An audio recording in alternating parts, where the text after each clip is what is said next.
Assalamualaikum Boboto, salam dunia. Saya doakan di hari ini teman-teman semua selalu dikasih kesehatan dan keselamatan dalam menjalani segala aktivitasnya. Amin. Baik Boboto, langsung kita update informasi Persib Bandung terbaru. Tapi punten saya pakai jaket lagi teman-teman, tapi ya hanya satu rangkep, biasanya dua rangkep gitu ya. Karena ya alhamdulillah hasil sore hari tadi itu kita hanya membawa 1 poin. Alhamdulillah lebih baik draw daripada kalah gitu ya.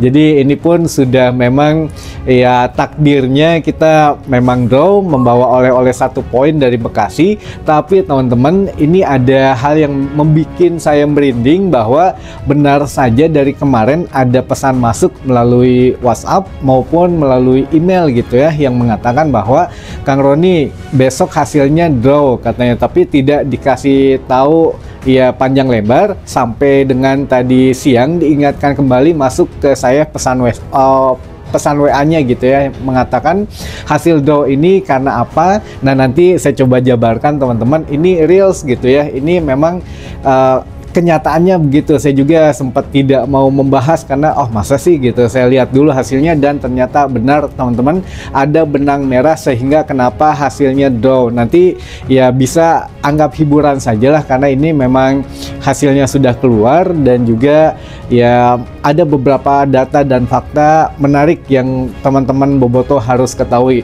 Baik, langsung mulai saja. Yang pertama, ini teror sebelum pertandingan teman-teman. Dari kemarin kan sudah kita bahas, dari Ketua Umum atau Dirut PT LIB Ferry Paulus turun tangan mengenai wasit dan lain sebagainya gitu ya. Sedangkan pelatih Persija Jakarta Carlos Pena juga mengatakan bahwa ya tolong katanya ke Persib Bandung besok terima hasil apapun itu katanya. Jadi jangan diprotes lah, sehingga ya tidak menyalahkan wasit melulu. Jadi ya terima hasilnya dan jangan kebanyakan protes kepada wasit katanya. Ini pernyataan Carlos Pena kemarin gitu ya. Sehingga ya mungkin ada jawabannya, apakah benar hasilnya Persija Jakarta itu sebetulnya sudah tahu atau bagaimana gitu ya. Nah ini yang menjadi pertanyaan teman-teman. Bahkan dari seorang Dirut PT LIB pun punya atensi khusus di pertandingan atau di laga kali ini, tidak dengan laga-laga yang lain. Sampai ngomen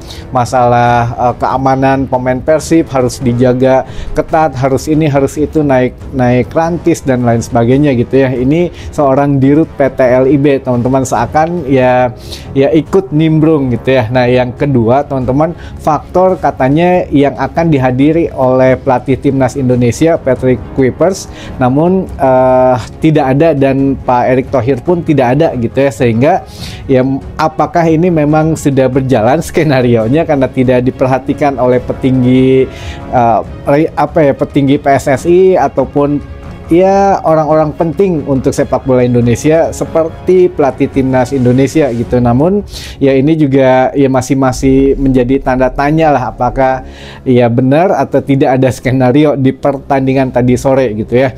Lalu juga sebelum pertandingan tadi malam ada yang mengatakan benar tidak untuk pemain Persib diteror gitu ya. Betul, namun terornya ini setelah dikonfirmasi katanya tidak terpengaruh untuk pemain Persib. Bahkan ada yang ya memvideokan gitu ya, pemain Persib juga yang tidur gitu, ada pesta kembang api katanya di depan hotel yang diinapi oleh pemain Persib. Dan jangan lupa teman-teman, uniknya adalah di depan hotel pemain Persib ini atau official Persib Bandung semuanya, di depan itu juga ada hotel yang diinapi oleh pemain Persija Jakarta gitu. Jadi ini sebetulnya teror ini mengganggu siapa? Mengganggu Persib atau Persija? Nah ini yang menjadi menariknya gitu. Tapi setelah dikonfirmasi tidak ada pemain yang terganggu, tidak ada ofisial yang terganggu, malah jadi ya hiburan aja lah katanya. Mau teror ya mangga, tapi pemain tidak ada yang terganggu. Bahkan yang melanjutkan kegiatannya, ada yang ngobrol, ada yang tidur, ada yang main game, dengar musik gitu, itu biasa saja. Jadi tidak ada yang terganggu teman-teman. Nah ini juga ada yang men-share untuk bis Persib katanya di vandalisme gitu ya, atau dicoret-coret dengan bahasa yang cukup kasar, dan itu memang benar, tapi dikonfirmasi oleh pihak keamanan pelakunya sudah diamankan katanya teman-teman. Jadi ya diamankannya caranya bagaimana, pelakunya siapa itu tidak dijelaskan lebih lanjut, tapi yang jelas menurut anggota kepolisian sudah diamankan. Jadi ya sudahlah, kita percayakan saja kepada anggota kepolisian sudah diamankan, walaupun kita nggak tahu, tidak dikasih tunjuk gitu ya orang yang mana, wajah pelakunya bagaimana gitu ya. Tapi yang jelas tidak mengganggu, sekali lagi tidak mengganggu persiapan Persib Bandung ataupun mental bertanding dari skuad Persib Bandung maupun tim pelatihnya gitu ya. Nah itu sebelum pertandingan ada beberapa hal-hal yang memang sepertinya sudah bisa diprediksi gitu. Kemarin saya ingatkan kembali berulang-ulang bahwa pernyataan dari pelatih Carlos Pena ini sedikit ada sesuatu lah teman-teman, yang kemarin nonton videonya pasti tahu gitu ya. Baik, ini kita lanjut ke pertandingannya tadi sore. Itu juga dimulai dari gol pertama yang diciptakan oleh Gustavo Almeida. Ini banyak yang memprotes, katanya itu harusnya offside dan lain sebagainya. Nah ini memang bisa diperdebatkan, karena apa? Karena gol itu seharusnya ya VAR itu bekerja dengan baik dan maksimal teman-teman.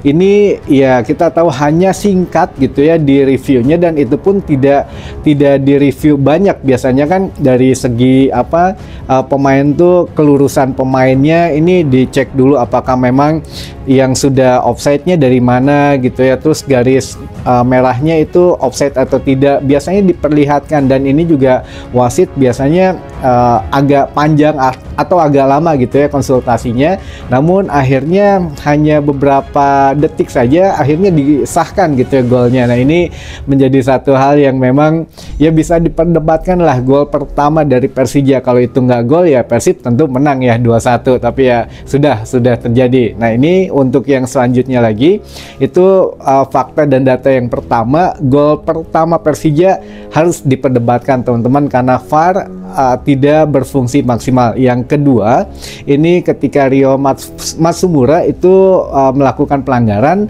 yang harusnya kartu, bahkan komentator sendiri sudah bilang harusnya wasit ngasih kartu, pas mau rek ngodok sakuna gitunya, wasit rek ngodok rek terjantan gitu. Jadi ya sudahlah, ini mungkin apakah wasit lupa tidak boleh banyak kartu ke Persija atau bagaimana, atau dibatasi kartunya ke Persija kasih 4 saja ya, atau ke Persib 4 juga gitu ya. Ini ya nggak tahu lah bagaimana ya, kita nggak seuzon gitu ya, tapi jadiin hiburan saja lah teman-teman. Nah ini juga kalau untuk yang extra time di babak pertama juga tidak panjang, karena ya mungkin tidak terlalu banyak hal-hal ajaib gitu, sehingga ya mungkin extra time-nya sebentar teman-teman. Tapi ini juga sebelum turun minum harusnya Marco Simic juga bisa terkena kartu merah karena mendapatkan kartu kuning yang kedua gitu ya, namun luput karena menyikut Beckham Putra gitu ya. Tapi tidak ya lagi-lagi VAR kurang maksimal lah gitu ya, karena bagaimanapun juga itu memang agak sedikit rancu teman-teman, pelanggarannya seharusnya mendapat kartu tapi lolos begitu saja. Nah ini ada beberapa hal yang memang ya harus bisa diperdebatkan gitu di pertandingan tadi sore. Baik, ini ada topik yang utama yang akan saya coba jelaskan teman-teman. Ini juga saya masih agak sedikit merinding nih untuk ceritanya, bahwa dari kemarin atau 2 hari kemarin lah saya dapat DM gitu ya, DM terus melalui email itu mengatakan, Kang, hasil daripada Persija Persib kayaknya akan didrawkan. Nah ini saya sih nggak terlalu nanggepin bagaimana, cuma cuma ala kadarnya, cuma ketawa aja, oh nu bener gitu, atau ya jawaban singkat saja. Tapi ternyata dia ngasih jabarannya teman-teman, yang dijabarkan sebagai berikut, tolong disimak jadi tidak gagal paham dan tahu lebih dulu daripada ya teman-teman yang lain gitu ya teman-teman. Yang pertama, kenapa draw? Yang kalau memang misalkan Persija menang teman-teman, katakanlah menang gitu ya, kalau Persija menang itu Persib Bandung ini bisa menjadikan satu hal yang memang ada kontraknya lah, ada perlawanan nantinya, baik itu daripada pelanggaran-pelanggaran seperti ini akan lebih chaos gitu ya, ataupun misalkan Persib yang menang itu justru dengan tiket sold out tadi disebutkan 30.000, bahkan kemarin saya di WA-nya bilang sold out-nya 28.000 katanya, sekarang 30.000. Jadi ya saya pegang yang kemarin dulu saja. Jadi saya pikir oh mungkin udah naik lagi gitu ya untuk jumlah tiketnya, sama kayak Persib ketika menghadapi PSM kemarin, tiket sold out 15.000 tapi yang datang 21.000 sekian gitu ya. Jadi memang ada perbedaan inilah. Jadi tiket katanya sudah di sold out kan 28.000 dan ini memang harus di-draw-kan.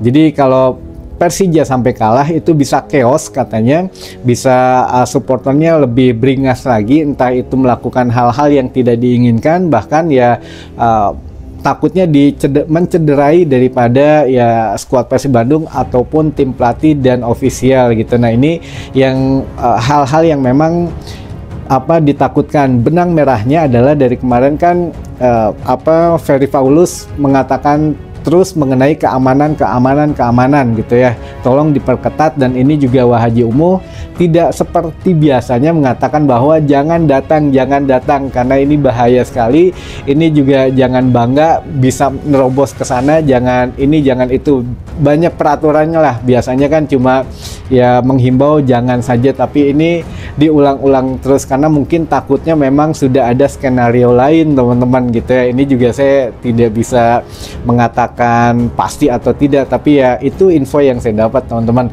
Lalu yang selanjutnya juga hasil draw ini cukup berimbang lah, karena pembagian hasil ini mau tidak mau kedua tim masih mempunyai peluang yang bagus katanya untuk mengejar ke tangga juara. Jadi Persija juga masih punya kesempatan, Persib juga masih tertahan tapi punya kesempatan. Nah ini ya hasil yang sudah diprediksi sebetulnya teman-teman, cuma memang tidak dikasih tahu ya untuk hasil akhirnya drawnya berapa, tapi dia bilang cuma ya hasilnya akan di-draw-kan. Nah ini ya dari mulai wasit juga kan kita sudah tahu, biasanya kan masih dirahasiakan gitu ya, wasitnya siapa, perangkat pertandingannya siapa, tapi ini jauh-jauh hari sudah diberitahu oleh Ferry Paulus bahwa ini perangkat pertandingannya, dari mulai wasit VAR, wasit lokal juga, yang mana ya kita tahulah kalau tadi kan kualitas wasit lokal sebelumnya kita kabarin bahwa dia gemar memberi kartu gitu, atau Royal memberikan kartu, dan memang terbukti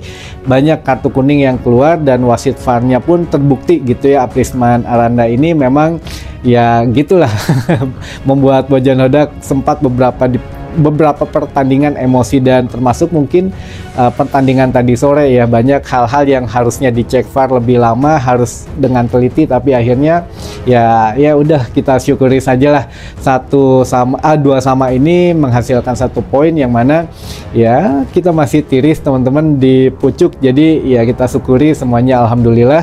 Sampai ketemu nanti di GBLA minggu depan teman-teman, tanggal 22 Februari gitu ya, dengan Madura teman-teman. Nah ini besok kita coba bahas yang lebih enakin lagi aja, karena sekarang juga saya banyak harus mengkonfirmasi beberapa hal sebelum disampaikan juga ke teman-teman bobotoh semua. Baik, mungkin itu dulu saja informasi yang bisa saya sampaikan di hari ini. Mudah-mudahan menambah informasi dan wawasan teman-teman bobotoh semua. Sampai ketemu lagi di informasi selanjutnya. Wassalamualaikum bobotoh, salam dunia.